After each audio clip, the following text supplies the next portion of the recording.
president of the International Storytelling Center. And I always like to begin, when I talk about storytelling, I like to begin talking about my favorite teacher. And her name was Sarah Keyes. And Sarah Keyes had, well, she was a short little lady.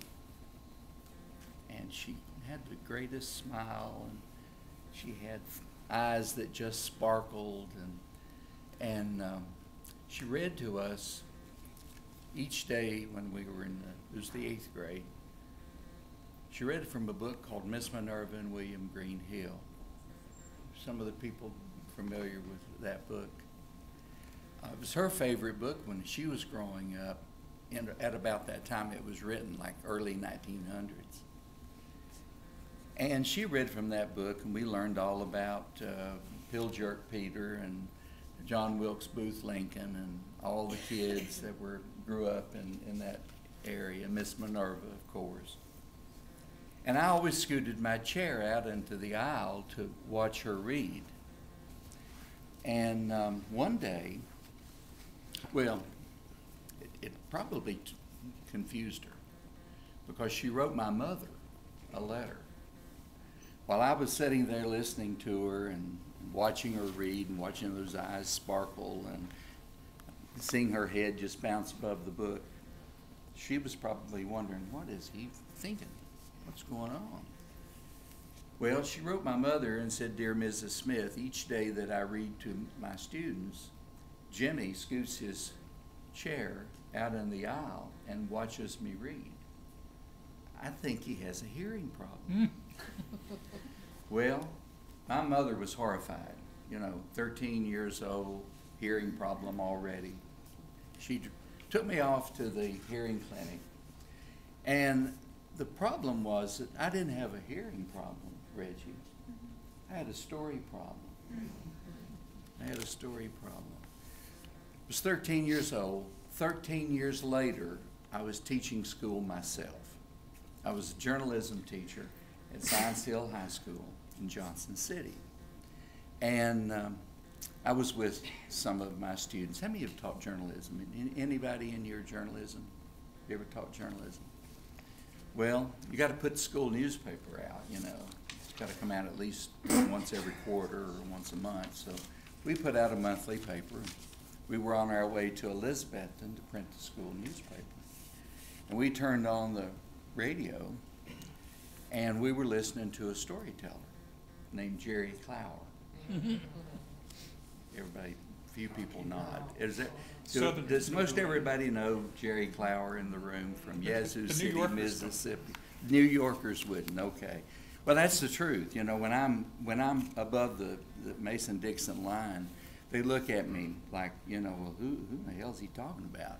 But anybody in the South knows Jerry Clower as a humorist, storyteller, a member of the Grand Ole Opry, and we were listening to him tell a story about John Eubanks. And knock him out, John.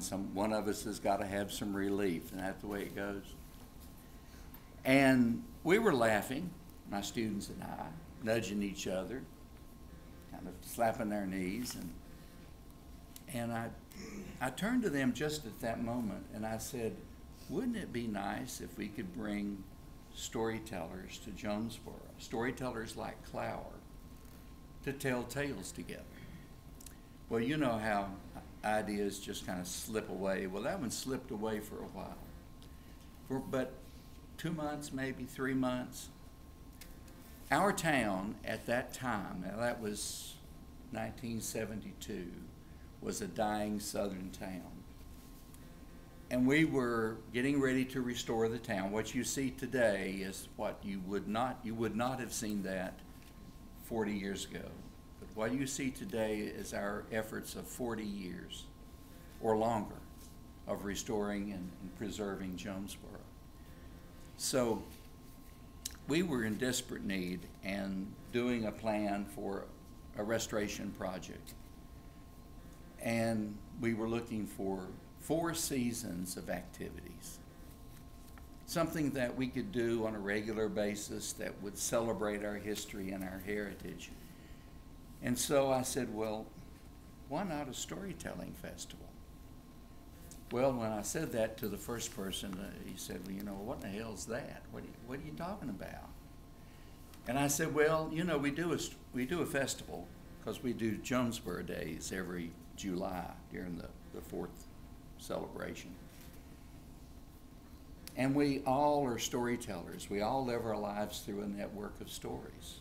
I mean, let's think about Sarah Keyes reading stories to us. I bet there's not a person in the room, no matter how old you are, that hasn't had a storyteller in his or her life.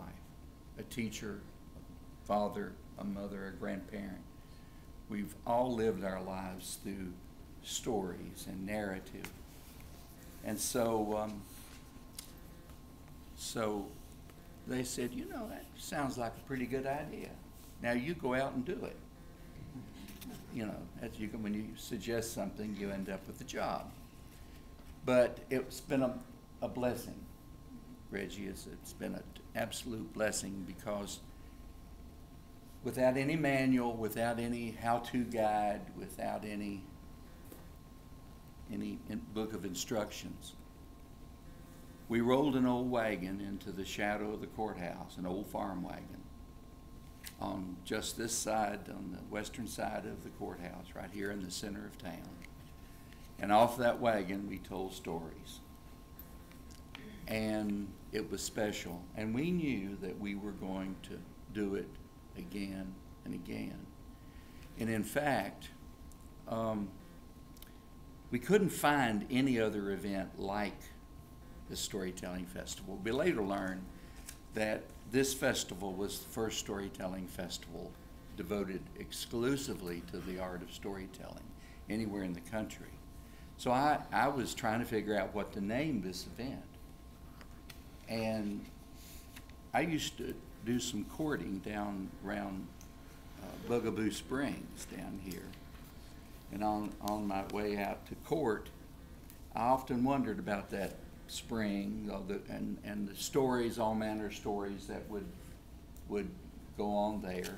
And I said, let's just call it the Bugaboo Springs Storytelling Festival. And I was so proud of myself. But you know, something told me not to do that. Something said, no, you've got to name it the National Storytelling Festival. So I went to a friend of mine here in Jonesborough, and I said, Mrs. Moore, I said, getting ready to do this festival. And I said, what do you think? He said, trying to name it. And I said, do you think it's too presumptuous of us to name it the National Storytelling Festival? Well, I kind of embarrassed her a little bit, you know, National Storytelling Festival, an old wagon in Courthouse Square. And so she hung her head, she thought a minute, so she lifted her head up and her eyes looked at me and said, well, is there anything like it anywhere else in the country or that you know of, anything around? And I said, no, this is the only event that I'm aware of that's devoted exclusively to the art of storytelling. So she lifted her head again and her eyes sparkled and she said, let's be presumptuous. And so we named it the National Storytelling Festival. And you know something? We weren't presumptuous at all, were we, Rich? No. Not at all.